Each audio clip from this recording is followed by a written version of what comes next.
has been one of the most dramatic months in this country, politically speaking. And we still have more than a week for it to come to an end. This month, President Uhuru Kenyatta decided to take control of Jubilee Party forcefully from the deputy President William Samoei Ruto. This month, President Uhuru Kenyatta entered into a coalition agreement with KANU without involving the allies of the deputy President William Samoei Ruto. This month, President Uhuru Kenyatta decided to remove Kipchumba Murkomen as the majority leader, Susan Kehika as the majority whip, and Kithure Kindiki as the deputy speaker of the Senate. All those against the wish of the deputy President William Samoei Ruto. This month, Wiper Party of Kalonzo Musyoka held its NEC meeting through Zoom, and they resolved, or they agreed to enter into a coalition arrangement with the KANU and with the Jubilee Party. So it has been a very dramatic week. But one man has not been seen a lot. Raila Odinga. What is Raila Odinga up to? Because as these other guys were busy planning and executing all those plans, ODM party just spoke on the floor of the house when Kithure Kindiki was being kicked out. The supporters were vocal and supported that impeachment, that removal motion. But what's Raila Odinga up to? Today, I want us to look at what Raila Odinga is probably being up to. But before we do that, if you're bumping on this video for the first time, I want you to take a second or two and hit the subscribe button so that next time we produce a video like this, you get notified. Now, I want to be very brief again. This month, a lot has been happening. Personally, I never imagined that this month is going to be politically charged as it is today, because we've been facing a crisis. And most people, myself included, believed reggae stopped. But reggae did not stop. And the effects are being seen. The effects are being felt. Now, where is Raila Odinga? Well, everything is being schemed in this country. For those who have been wondering, Raila Odinga has been holding meetings after meetings after meetings at his Capitol Hill office. So before I try to explain what probably Raila Odinga has been up to, let me just take you briefly through his Facebook page. Some posts which have been made lately. Yesterday, a post was made there, held a meeting with a section of MPs from Jubilee Party and exchanged notes on the state of affairs in the country. So Raila Odinga held a meeting yesterday with Jubilee leaders to discuss the state of affairs in this country. Raila Odinga is the party leader of ODM party. So why would he meet with Jubilee leaders? No, that's what happened yesterday. Now let's go to the next one. On 22nd, now on Thursday, held consultative meeting on matters of national importance with Devolution Secretary Eugene Wamalwa, who was accompanied by MPs from Western Kenya, from Western Eseli Simiyu, and Wafula Wamunyenyi. What's happening? What's Raila Odinga up to? This meeting between Wamalwa, Eseli, and Wamunyenyi and Raila Odinga is significant, politically speaking, in this country. Eseli is one of the senior officials in Fort Kenya. He's actually the Secretary General. Wamunyenyi is a key player in Fort Kenya. Eugene Wamalwa has been gravitating towards Raila Odinga and President Uhuru Kenyatta. So what's the game plan here? What's Eugene Wamalwa up to?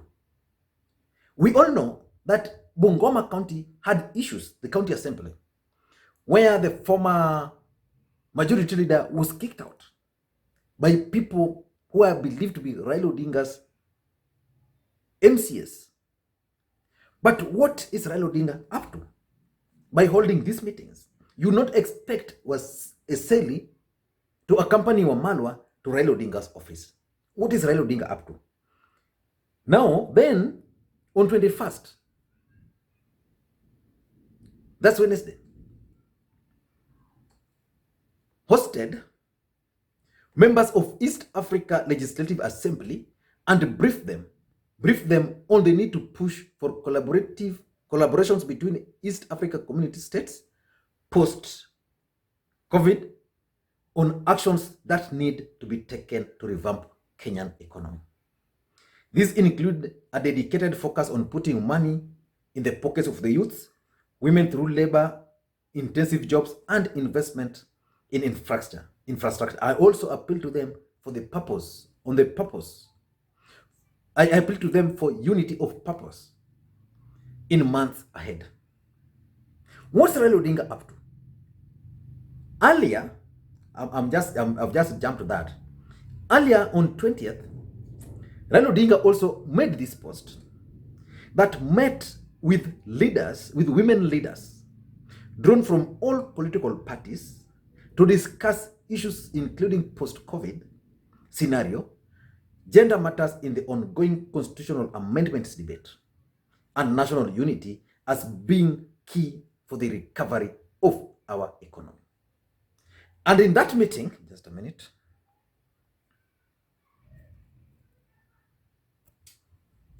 and in that meeting, there were several leaders. There were Charity Ngilu, the Kitui governor. There was Anne Waiguru, the governor for Kirinyaga. There was Rachel Shebesh, the CAS member. Then there was Cecil Kariuki. What's Raila Odinga up to? And we all know that Raila Odinga has been holding meetings at Capitol Hill. But this week, the meetings just became so much or too much. Because personally, I believe Raila Odinga at his age and with this crisis would actually be very careful about the meetings. But Raila Odinga has been holding meetings after meetings. Some of them are even documented here. Some of them are not. For example, I'm aware Raila Odinga also held another meeting with the leadership from Busia County. So what's Raila Odinga up to? Because you know, one question people have been asking is it possible that Raila Odinga is being played by President Uhuru Kenyatta by bringing in Gideon Moi on the table? But I doubt that, because the meeting which took place at Holo Thomas' house, just as I explained here, was for those three individuals. But from what Raila Odinga is doing, I can conclude that his game plan are as follows. Number one, the first thing, I think Raila Odinga is laying the ground for the Building Bridges initiative campaigns. I'm saying this because the meeting he held with Ngilu, the meeting he held with Anne Waiguru, Rachel Shebesh, basically that meeting was about planning, if you ask me, for the BBI campaigns after the end of this crisis. Otherwise, I don't see how Cecil Kariuki is actually planning to run as a governor in Nyandarua. So I don't understand how Cecil Kariuki, Ngilu, Shebesh, Anne Waiguru, and to that meeting, Raila Odinga also invited one of his close allies, the Homa Bay women rep, Gladys Wanga. I don't think they were discussing other things other than the BBI politics, probably the issue of Kirinyaga.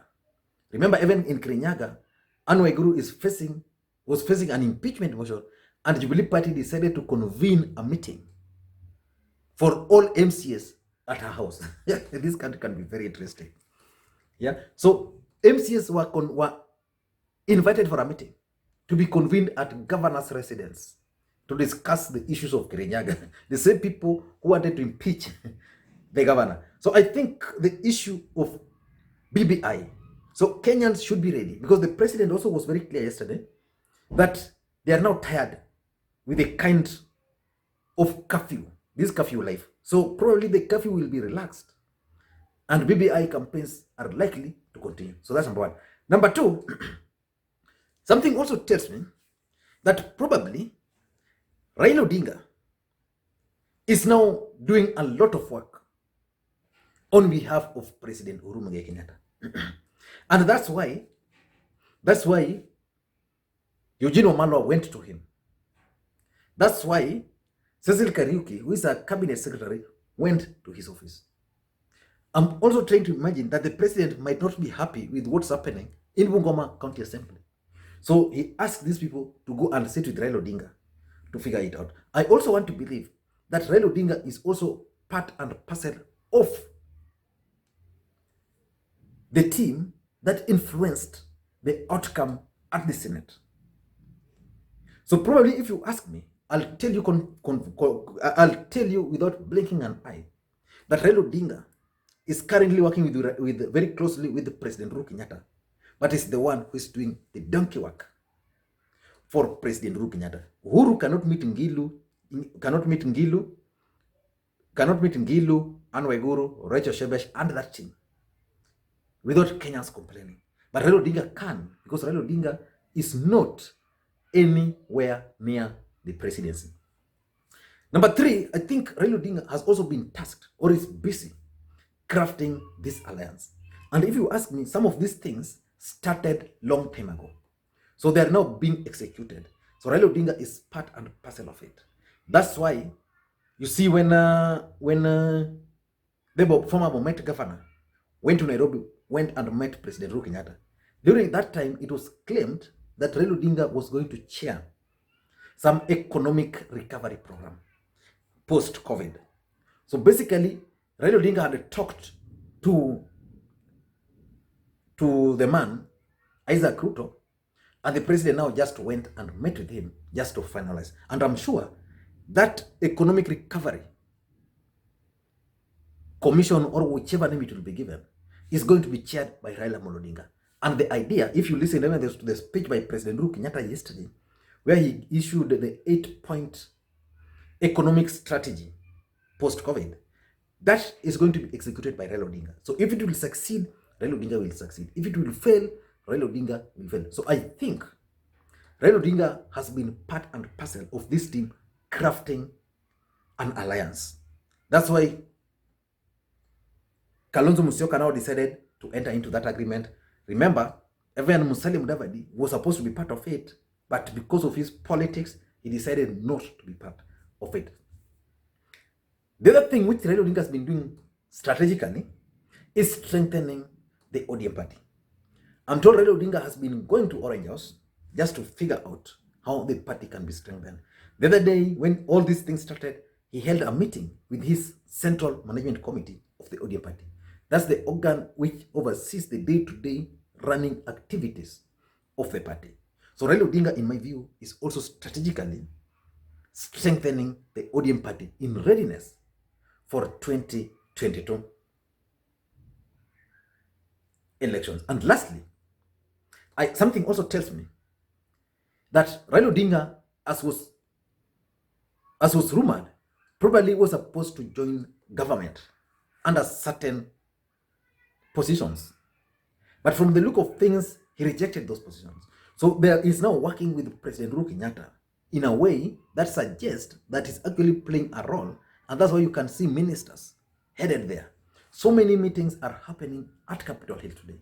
Raila Odinga, for those who know, his office is normally open, but there's specific days when that office is open. Normally, I think it's normally Tuesday. So it's normally very normal for you to see Raila Odinga's office on Tuesday open and him posting several photos of meetings.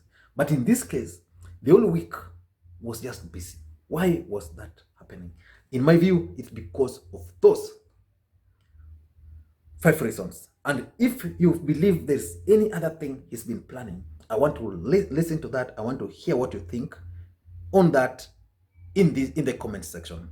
And if you're bumping on this video for the first time, kindly please take a second or two and hit the subscribe button so that next time we produce a video like this, you get notified. Thank you guys, and please may you have a good day.